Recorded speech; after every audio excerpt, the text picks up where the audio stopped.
welcome to another segment of Coffee Talk. Joining us today is Erich Kron. Erich is a security awareness advocate at KnowBe4 and is a veteran information security professional with over 25 years of experience in the medical, aerospace, manufacturing, and defense fields. He is a former security manager for the U.S. Army's 2nd Regional Cyber Center Western Hemisphere and holds the most prestigious information security certifications. Erich worked with information security professionals around the world to provide the tools, training, and educational opportunities to succeed in information security. Welcome, Erich. We are honored to have you join us on Coffee Talk. What are some of the challenges and barriers to implementing cybersecurity awareness training that a company might have? What I find is most of the issues that I see are getting leadership buy-in sometimes. Most good organizations, most big organizations really understand why this is so important. But there's a lot of organizations out there as well that the boss goes, "Oh man, we can spot phishing. You know, a Nigerian prince wants to give us money, man. We got that." And so they're really, really underestimating the threat when it comes to that. That requires a lot of work or more work on the part of the person who's setting up the training to get these executives to buy in and understand why it's such a big deal. They probably see all of these things in the news that's like these resorts got hit with ransomware and blah blah blah blah blah, but they in their mind a lot of times they assume that it's something else like a software problem or a vulnerability like that when in fact they almost always start with the human side of things. Right. So that's one big challenge there. There are some other challenges based on the type of industry that you're in. And I see this like in medical, for example. You've got nurses. My heart goes out to them. They work really hard, long hours. It's just bam, bam, bam, bam, bam. They've all got way too many patients and not enough time. In the middle of all this, they're supposed to check their email and do some training here and there, which is again where the 5-minute thing comes in a whole lot easier to do that instead of doing it all at once.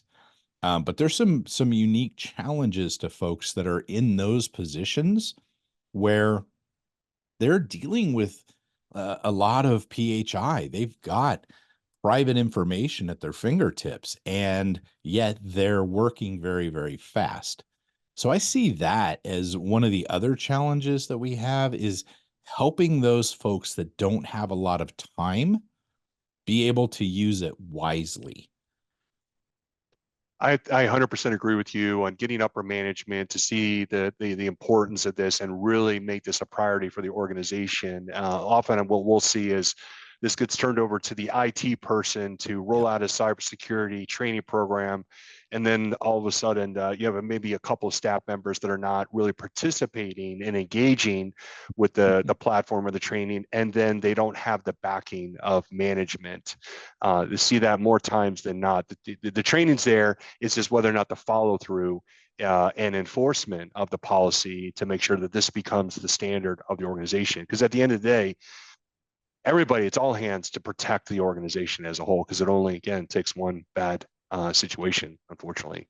Erich, one of the things that I've heard in the market is some business leaders are hesitant about adopting a cybersecurity awareness training program as they don't want to seem like they're trying to trick people or point things out or maybe call them out and what they're doing wrong. When in fact, and one of the smartest investments you can make is to help protect your business in the future. What advice could you give a leader who is conflicted on or perhaps getting pushback from their team? Yeah, this generally comes as a result of the simulated attacks, which go along with this. And the first thing I want to do is kind of make sure people understand the purpose of the simulated attacks because it's misunderstood sometimes.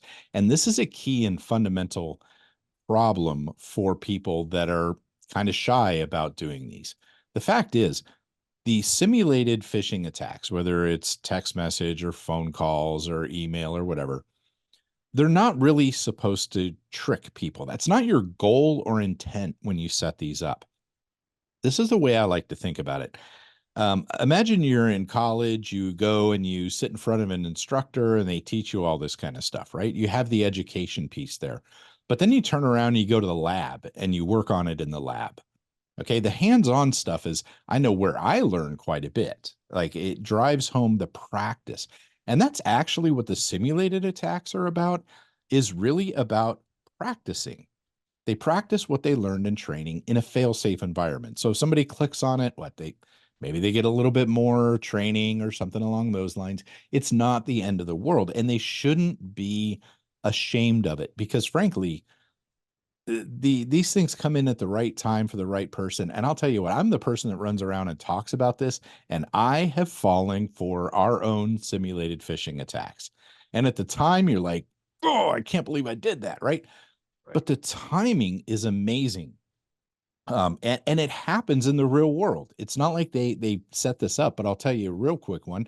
I was getting ready for a Zoom meeting at like 9 o'clock in the morning. And you're prepping all that kind of stuff. And I look up and I have an email that says there are people in your Zoom waiting room.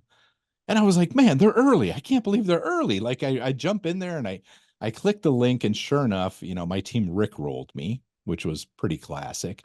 Again, some fun, some levity in there, right? Like I click on that and it takes me to the Rick Astley thing. But it was a simulated one. And at first I'm kind of like, oh, I can't believe but they didn't know I had it coming up. They really didn't.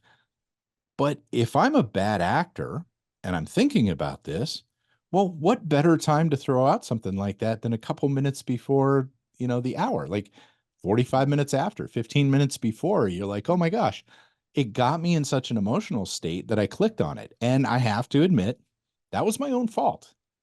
That was my own fault, but it could be happening in the real world as well.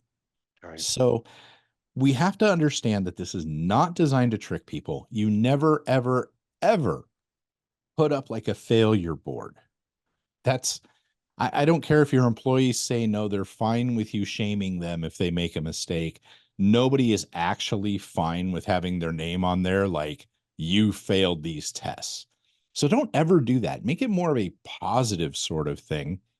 And I see people again kind of gamifying this, or making a game between departments, like challenges, a little bit of competition. And they'll put up things like the most correctly reported fishes or something along those lines. Instead of focusing on the negative, they focus on the positive. And I think if organizations can understand that we can focus on the positive, we can say, congratulations, well done, good job, thanks for doing this. That kind of stuff makes it a whole lot less scary for employees. Mm. We don't want to shame them, though. We don't want to make them feel bad because, again, it can happen to anyone. The point is, we need to happen less to anyone. And the attackers are definitely getting good at what they're doing. I mean, they're being very strategic. They're using common terminologies. They're specifically trying to trick you, and it's beginning more difficult. Hence, the need for cyber security awareness is to make you aware of all the potential methods the attackers are trying to use this. Leadership really drives the culture of an organization. So Yes. if leadership comes across and says, this is important to me, even small things like locking their computer every time they walk away, or mentioning it in briefings or meetings. Hey, you know what? Just wanted to remind you guys that we're in manufacturing, and man, we are a target of bad actors and ransomware. Just having them say some things like that, just being involved in the conversation on occasion, can make a huge difference in the rest of the organization. And leadership really needs to understand that. Thank you, Eric. Thank you for sharing your experience and expertise on this topic. And for those who are still with us, thank you for joining us today. If you would like more tips and best practices from the experts, please like and subscribe, and more videos will come. Cheers.